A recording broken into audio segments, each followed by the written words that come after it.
You're on Long Final, Ireland's aviation podcast from Squawk 7000. On this week's Long Final, we meet with Alan Phelan, the founder and CEO of APTN.aero, the Aircraft Professionals Technical Network, and Matt G, who is COO of Six West. They provide ferry and flight operations services to the aircraft leasing community and airlines worldwide, and they're also enterprise members of the APTN.aero network. I met with Matt and Alan in Mountrath in County Laois to talk about the current state of play in the commercial aviation world and how it impacts the technical side of flying aircraft. We also took the opportunity to examine how the aircraft technical sector is a crucial part of the aviation industry in Ireland. Thanks, Michael. Well, thank you for inviting us to Squawk 7000. Myself and Matt have been talking for a couple of months about getting together to do a little chat about the aviation industry in Ireland, globally, with a particular focus on the technical aspects. I think it's great that we can meet here in a community work hub here in the Midlands. It's the new way of doing business in aviation. You know, this facility here is an old school that's been renovated, and it's nice to bring people from different aspects of the industry together and to talk. You'll have me asking you, where's the Midland Airport and how's it progressing? So Midlands Airport is Limetree Airport, and it's a great spot for aviation enthusiasts. Your own business has I suppose an interesting perspective in that it gives people an opportunity not only to network, but actually to support each other. Exactly. I kind of came across this kind of concept about 2 years ago. I was working with a Chinese technical service company, and I could see that there was a lot of independent technical consultants, not only in Ireland, but worldwide, that didn't seem to connect together and needed kind of some sort of professional body to help them network, maybe to improve their technical skills through continuous professional development. And hence APTN.aero was founded, and I suppose COVID-19 has kind of accelerated it a little bit in the sense that trying to find the right technical skills worldwide can be difficult when there's travel restrictions and such like. So now, 12 months later, we have over 800 members in over 100 countries, and we have over 20 chapter leaders in 20 individual countries who are the focal point for APTN.aero in those respective countries. And if you think about membership, there's always going to be the question, what's in it for me? So what's in it for the members? So what's in it for the members is they get access to the network, the contacts. They're able to upload their skills and availability. We've designed a platform where people can use it as a calendar tool to show their availability and their skills. And that's visible then to our enterprise members, who are primarily aircraft leasing companies, technical service companies, and airlines and MRO companies around the world. So you can show your wares when you're available. That's one thing that you get out of it. Let me just clarify that, because you're suggesting that is there a lot of freelance work then? Obviously, it's still happening there. People are selling themselves by availability. Absolutely, yeah. Most of the technical service companies employ freelancers. I'd say maybe 20% are full-time and 80% are freelancers. The leasing companies, similarly, they'll have a small core technical team, and they'll employ other people to do their audits, their inspections, and other such work. So there is a huge community of freelancers out there. Because historically it was a fellow would say, do you know somebody who can? Or it would be your contacts list. You formalise that. Yeah, exactly. And what I'm trying to convince people is that it's a network for everybody. I'm not selling contract services. I want everybody to join, even if some of the engineering service companies out there want to bring their contacts into the forum, they're more than welcome. And then everybody can share the database, the contacts, and make life easier. I mean, a lot of the issues associated with the contract workers is they don't have access to insurance, professional indemnity insurance. That's something we've looked at. Finance products, maybe pension products, medical products for guys that are trying to work independently and as standalone businesses. So those type of services also are available to members. Matt, your organisation is part of that network, Six West. Six West to where? So thanks, Michael. Great to be on the podcast with Alan as well. So Six West is actually the line of latitude for Dublin. That was the name choice of the company. So we're a member of APTN. Brief overview of the company. We're a flight operations services provider. We typically get involved with moving aircraft when they're off lease with the lessors, between the lessors and the airlines. Sometimes we move in-service aircraft as well. And we can be flying, we operate globally. We can be flying anything between typical scope of an aircraft lessor, really. So it could be a turboprop aircraft through to the mid-sized jets, the regional jets and the wide bodies. Also movement of business jets, large cabin business jets as well. And typically, to give you, in a normal year, which of course we're not, When was that? but in a normal year we would typically move around 200 aeroplanes. But to give you a scope of where we're at right now, this calendar year, we're about 165 aeroplanes movement so far. Who was doing this before you? So there's historically there's not been many companies globally doing this on a large scale anyway. There was one large service provider in Ireland and perhaps one or two in the US, a couple in Europe.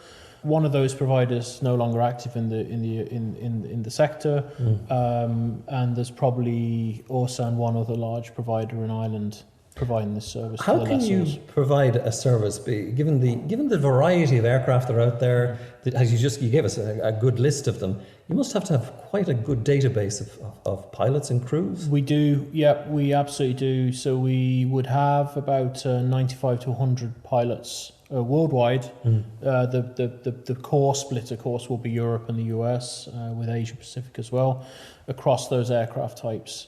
We also have an exclusive partnership with Technical Flight Services, who you were speaking to a few weeks ago. Indeed, yeah. And that's been very successful so far in the implementation of new regulation as well into the sector. Do you displace something within an airline? Not really. There's a yes and no answer to that. So typically the airlines, again, traditionally may have moved the aircraft for a lessor, may not have moved the aircraft for a lessor. Our typical environment experiences with the airlines is that if the movement is within, we'll say, their radar, their typical network, they're very comfortable to do the movement. If the movement steps out of that network, they become quite uncomfortable typically in doing that. That's when we may get called in to work for the airline rather than the lessor. Now, of course, it's quite different because the airlines have furloughed pilots, they've furloughed their own staff, they may just not have the resources, even within their own network, to move.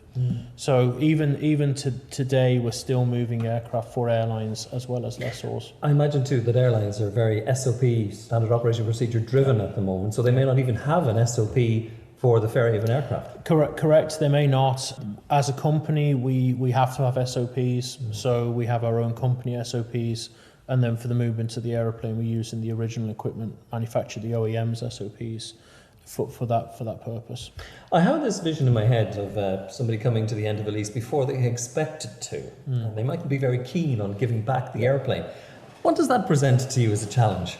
It can present all sorts of challenges. So it really depends on the lessor-lessee engagement. If that's been a positive engagement, most of the times it is a positive engagement between the two parties. It's a simple movement of the aeroplane. If there's no engagement or declining engagement, we sometimes, typically what you might find is we get asked to go in and do one aspect of the job, and that list just grows and grows and grows. So that could be ground handling, fueling of the aeroplane, etc.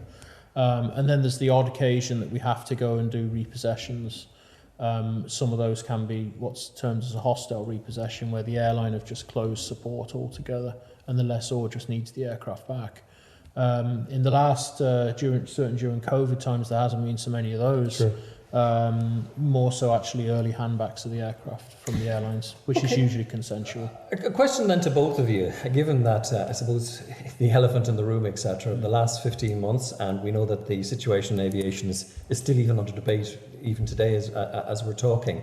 Can I get you both to give me kind of a snapshot view of our health check for it, Alan? I think everybody's aware that the aviation sector has kind of bottomed out, and in terms of travel, and it's starting to rise again. How long it'll take to get back to where it was, 12, 18 months ago. But I think there's positive signs there with vaccines and travel passports within the EU. Aircraft are coming out of service. I think the numbers in the US and in the Far East are showing positive signs that are getting back to the same levels. Europe is a bit of a laggard in that respect. So from a technical perspective as well, a lot of aircraft coming out of storage and back into service with airlines. And you've probably heard that a lot of new startup airlines coming out and on board. So that they're all positive aspects of. I'm curious about what the pitch was like to the funders for that one. I mean, how do you turn around to somebody and say, "Give us a whack of money because we're going to start a new airline post-COVID"? I think in one way, there's never been a better time to start. If you're an airline that has a solid business plan, has solid funding, has the right knowledge on board in terms of people power, I think there's no better time to start in some cases, because you've no legacy debt. You've perhaps renegotiated contracts with new employees, etc., and you've got the access pool of aircraft, of which are in the droves right now. So there's probably in some aspects there's no better time. I think there's something like 100 kind of genuine proposals there right now around the world for startup airlines. How many of them succeed? 50 succeed or something like that. Probably be. I think it's a good result. And there are a lot of aircraft available and prices are low. So get in when the prices are low. I think that's the trick. The personnel, though, that might be the issue, because a lot of people who were in aviation, had a career in aviation, had to find alternative employment in the meantime. Are they all passionate about flying and want to go back? I think there's a certain number of them will come back. So if you've, out of perhaps every 1,000 that have gone, you probably get 800 back, I'd say. In my general experience of 25 years in this industry, knowing people, generally people are fairly passionate about the industry they're in. I'd agree with that. Now, whether they're full-time, again, or contracted workers, in airlines, the skills are out there, and it's our job to try and encourage people to stay in the industry, to maintain that experience, because it took years to build up, and we need to create the right environment for people to stay in the industry. Can I get you both to talk to me about regulators? Because, you get a couple of people in aviation talking when we used to be able to do it in a bar, and they might start giving out about the regulators. This is what you do for a living. Yeah, I mean, obviously doing the regulators in Ireland, IAA, are responsible for a lot of the, with all of the regulations, and I think they're doing a fantastic job. I mean, even if you look at what they've done recently in terms of drone technology, I think they're leaders in the field. I think they get a bad press, but I think you need regulators. You need a good link with the international regulators like EASA and FAA, and without them, we wouldn't have the industry that we have. Yeah. You need a regulator that understands the industry in its current time. I think a lot of regulators, or maybe not someone, sometimes perhaps they get accused of being stuck back in time a little bit, but if they've stayed with the industry, if they've stayed with the cycle of the industry, and they understand where the industry is now today, where it will go, I think that's good. But it does need that regulator to be able to stay with the pace of things, because as you mentioned, airlines are half the size at the moment. Perhaps they've probably got 50 or 80% of their fleet grounded. It needs the regulator to be able to understand that, yes, enforce the regulation, but also work with those entities to try to get them, especially as we talk about recovery now. Aircraft are going to have to go through huge swathes of maintenance to get back airborne if they've been stored for a year, 15 months. It needs that regulator to support that activity. That's a good point. When you think, I was looking at some photographs on the internet there of aircraft with mouldy carpets and not necessarily in the best of fettle. Where's the opportunity there, and what will you be doing? We will be becoming very active. I think we're already starting to see little shoots of it. We're with some technical demonstration flights of aircraft going to new operators, or even operators taking more aeroplanes, more of a certain type of aeroplane. So there is going to be I predict a larger level of business in that recovery of aircraft back into service. But you're right, there are a huge number of aircraft parked. Concerns would be how they've been stored. Back in March last year, there was a big panic to ground the aeroplanes. Mm-hmm. There's not enough engine blanks, I think, in the world for every aircraft that's grounded. Incorrect storage plastics were used purely because there were just shortages of this stuff. You're starting to see some problems with the aircraft that are stored now for the longer periods of time, of corrosion coming into getting trapped behind the plastic, in between the plastic in the fuselage, for example. And as those aircraft are, the blankets are taken off and they're brought back into use, there's going to be an extended period in maintenance for those aircraft while those type of defects are rectified. Alan, what are you hearing from your network? Yeah, it's similar to what Matt is saying there. It's going to be a bit of work to get these aircraft back into the condition they were before. I mean, the OEMs are being proactive in providing kits for reactivation and trying to relax some of the rules around reactivation. I know that some of the inspection intervals have been extended, and so it's a question of working with OEMs, MROs, to get the aircraft back into a condition that the passengers are comfortable with. The period of, I suppose, adaptation that both your businesses went through over the last 15 months, are you getting back to face-to-face? Yes and no in a way, but very, very slowly face-to-face. So we've been, in terms of our business levels, we've been quite busy for the COVID period. In one way, we're very fortunate. We're one of the few aviation businesses that are busy. It will be great to get back to face-to-face meetings. I think that's probably coming in a larger scale later in the year. I hear a lot of talk about offices coming back in some shape or form, a part-time role in September. There's certainly been a whole year of industry events that have been cancelled, just haven't been possible because of travel restrictions, COVID, face-to-face, etc.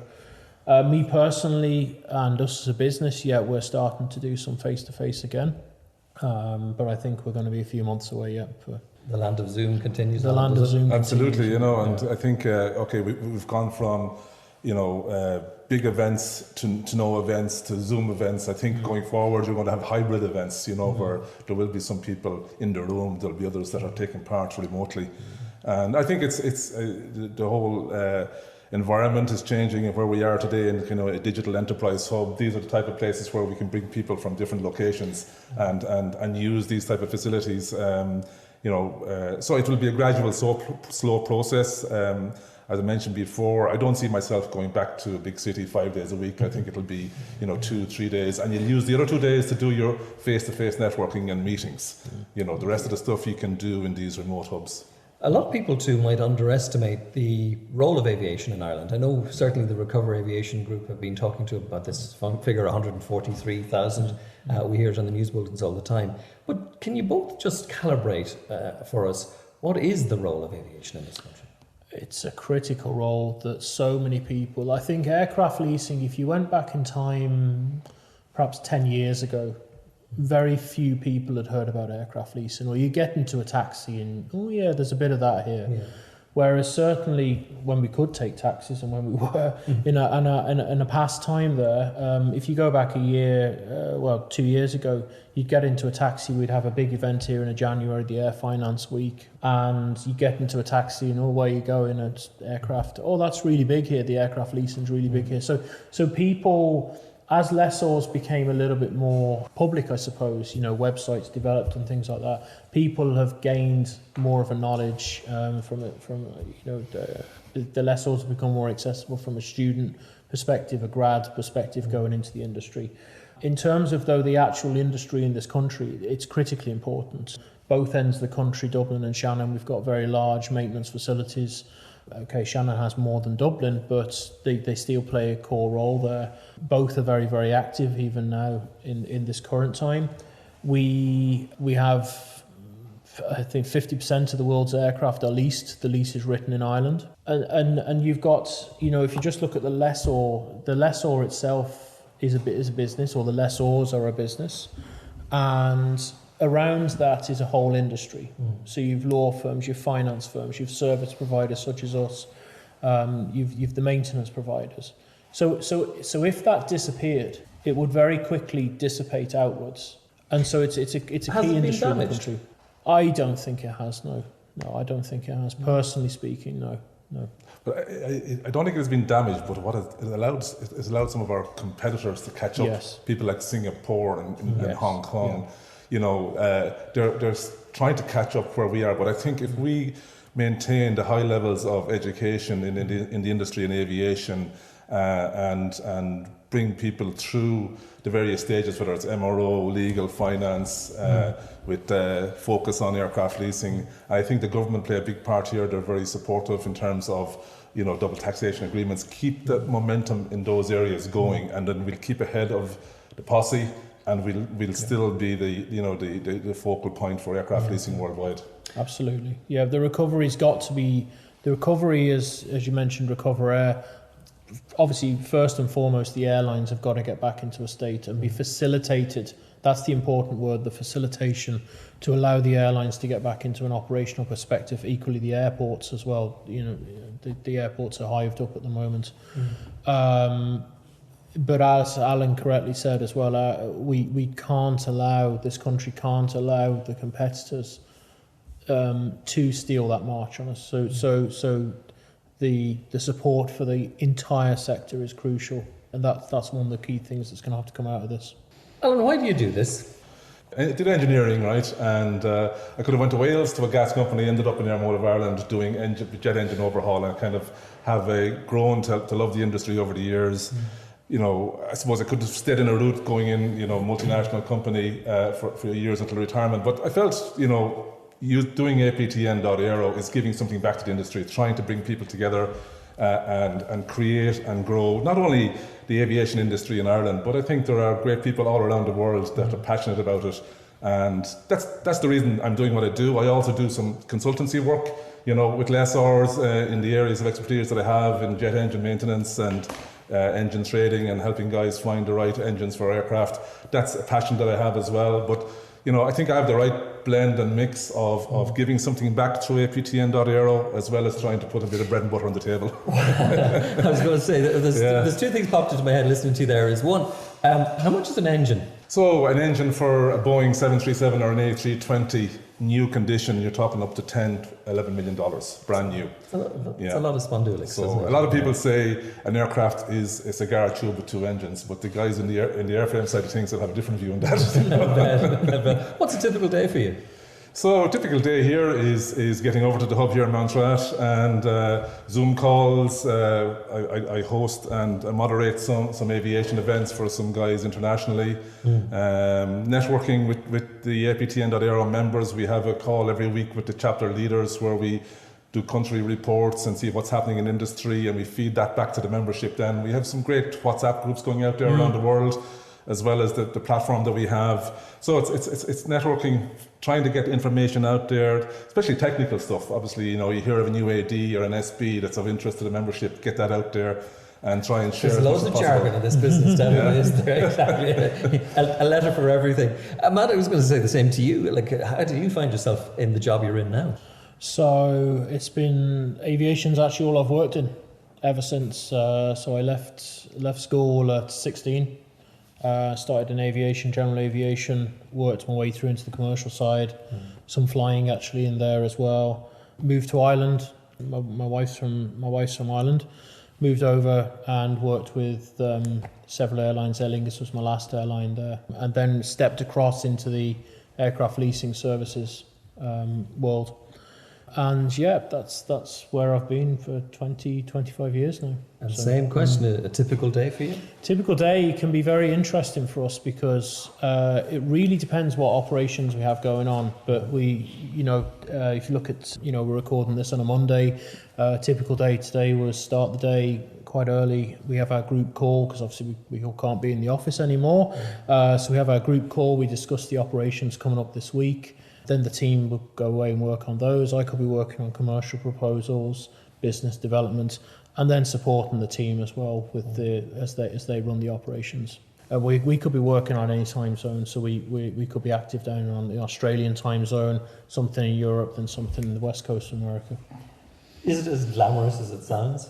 It can be, and it really depends what we're doing. So it's nice to deliver new aircraft, or not new aircraft, but new aircraft for airlines. It's nice to be part of that. You can see them expand. I've got friends now from deliveries from many years ago with airlines that we stay in touch with. At the same time, you have to be very sensitive to what we're doing as well, because we don't talk specifically about the operations we do to respect the confidentiality of the customer. But also, if we're in a repossession event, you've got to be sensitive that that's not a great event for the lessor. It's certainly not a great event for the airline if they're still in operation. People are losing their jobs. You could be taking away an aeroplane that's effectively going to collapse the airline. So you do have to be sensitive to those subjects. The other thing is we can be working with cultures worldwide.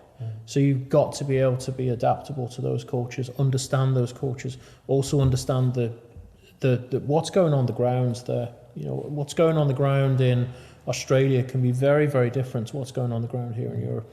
Is there a pattern to what causes certain airlines to succeed and others not to succeed? It usually is the same pattern. What can really cause an airline not to succeed could be something as simple. You may have a recession in a country, you may have a political event, or you may have war, unfortunately. What causes the airline to succeed? Generally, they have a good, strong business plan. They understand the market. They're able to adapt to the market. And the adaptation is something that's very, very interesting, particularly coming out of an event like COVID. Airlines are going to have to change their business model. You may find airlines downsizing aircraft, upsizing aircraft in some cases, and adapting their actual model of business, day-to-day business. If airlines can do that, they'll survive and grow.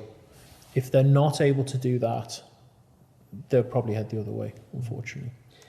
Let's roll forward as we come to the end of the chat to, let's say I was to get a chance to talk to you both in a year's time. What will have changed? Alan? In a year's time, I think we won't be fully out of the COVID situation. We'll still be about 60-70% of the way there. So I think you'll have people flying on holidays in a year's time, albeit, more careful in the way they're approaching travel and costs will be higher, unfortunately, because these airlines, to survive, I can't see airline tickets being as cheap as they were before. So that's going to be another aspect of the aviation industry in a year's time. So will as many people be flying to far-flung destinations? It's a question mark. Maybe more regionally they'll fly as opposed to even internationally. Business aviation may be reduced because we've kind of got used to the idea of not necessarily popping on an airplane for a meeting. Yeah, you're right. I think the business side of the airline business model is going to change somewhat. Yeah, we'll see what the hybrid model will be like. Have we seen an increase in business aircraft? You'd say certainly that sector is recovering. And if you look into America, that sector's strong as ever. In Europe, I think it was an interesting pattern because in Europe there was a lot of business jet charter activity around when COVID was really at its highest point because companies, large corporations wouldn't simply allow their staff to fly and they were chartering activity. I think some of that's kind of petered out a little bit now. But jumping a year ahead, I absolutely agree with Alan. I think there's going to be airlines that are still struggling. One of the things that's going to hamper airlines is getting their aircraft back airborne.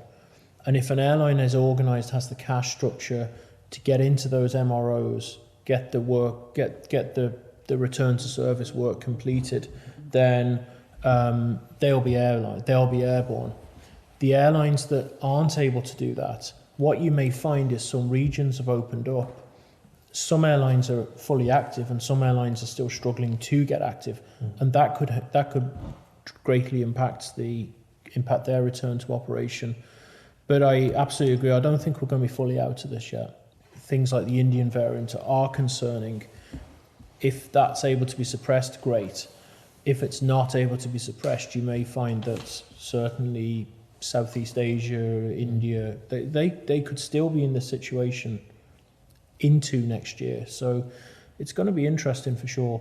I think as well that the day trip to Europe, Dublin, Brussels or something for a day trip, I think that's probably, I don't want to say it's gone, but I think it's probably going to be greatly reduced because you can hop onto a web meeting.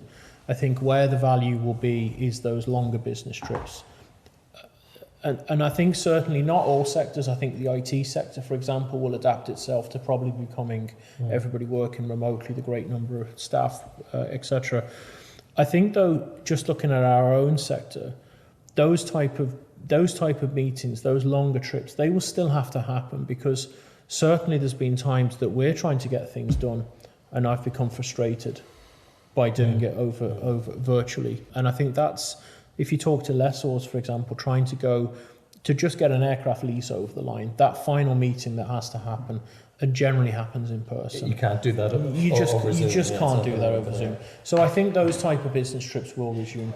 Curiosity, have we seen the end of the A380s and the 747s? And I think A380, so. yes, but not the 747. No, I think the 747 has a lot of life left in it still. Yeah, it does. I think the A380 will come back in a very limited format. I think some of the, certainly I mean, at the height of the A380, the UAE, the Gulf carriers were using that on 1 hour sectors, high density 1 hour, 1 hour and a half sectors. I think that's gone. I think if you look at Qantas bringing theirs back, perhaps the very high density Australia, UK, Australia, American market, it probably has a place there. I think its flying though is greatly reduced. Okay, final word to you both. The famous phrase is, don't let your daughter on the stage, Mrs. Worthington. Would you let anybody in your family get into aviation at this stage? Yeah, I would, but some guidance though, I think, with that as well at the same time. As to the career, Alan? I'd agree. I mean, if they have a passion for it, definitely let them into it. It's a great place to work, great people. Made great friends over the years, and I think there's a living to be made in it too. So if you are a lover of aviation, definitely get into it. Yeah. Alan Phelan, Matt G, thank you both for joining us on Squawk 7000. Thank you.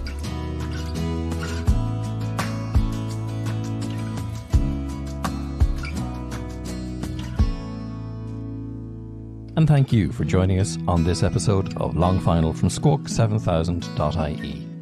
If you'd like to hear more, please subscribe and do tell your friends.